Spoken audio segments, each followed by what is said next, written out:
Effectivement, 2021, ça va être le premier budget en pleine année qu'on va présenter avec l'équipe qui vient d'arriver.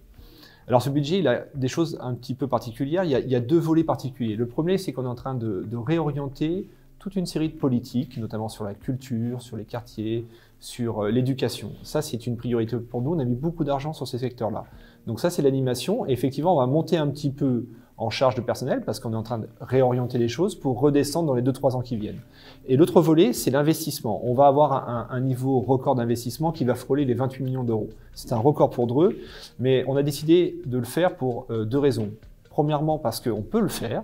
On a les capacités financières de le faire. Et la seconde raison, c'est qu'on considère que 2021 sera une année économique en dents de scie. On veut réinvestir beaucoup en centre-ville parce qu'on veut ressortir fort et prêt pour 2022. Je vais prendre l'exemple de la culture. La culture, c'est très intéressant. On a toujours été un petit peu timoré sur ce plan-là.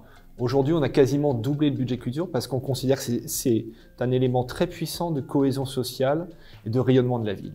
Alors, on a un programme très précis. Mon adjointe Fouzia Kamal travaille dessus avec les services. On est en train de tout réorganiser parce qu'on veut une offre culturelle digne de ce nom et sur toute la ville. Ça, c'est important.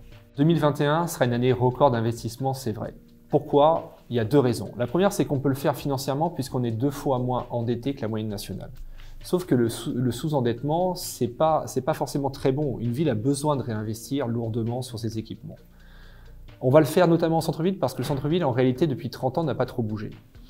On va le faire en partant de la place Rotrou pour en faire une vraie place, digne de ce nom, et non pas un parking, en passant par la rue aux Tanneurs, le marché couvert, la rue des Embûches, le quai aux Arbres. Toute cette zone-là va être piétonnisée ou semi-piétonnisée afin de laisser plus de place aux piétons et moins aux voitures. Globalement, à Dreux, on a laissé trop de place à la voiture. C'est pas normal. Il faut qu'on rentre dans le 21e siècle.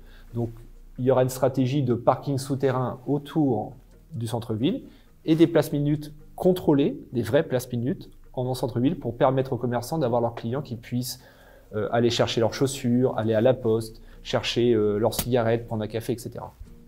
C'est vrai qu'aussi on a un grand plan mobilité douce, multimodalité, avec un plan vélo. Alors on a déjà commencé il y a déjà 2 ans et on le poursuit. L'idée pour nous, et on a été retenu dans le cadre du projet européen, c'est de développer des stations vélo, un peu de différentes sortes, vélo traditionnel, vélo cargo et vélo électrique. Ça va être dimensionné sur toute la ville, autour du pôle gare, autour du parking relais qu'on va créer en entrée de ville, avenue Général Leclerc, et globalement sur toute la ville. Globalement, il faut redonner de la place aux piétons, aux vélos, aux mobilités douces, c'est extrêmement important. On a aussi un second volet de sécurisation routière.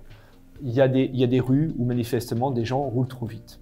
Donc on est en train de faire un plan de sécurisation, on a déjà commencé, peut-être vous l'avez vu sur l'avenue Kennedy, notamment, ou sur la rue des Capucins. On commence à installer des stops, des ralentisseurs pour que globalement, on évite le maximum les accidents en centre-ville.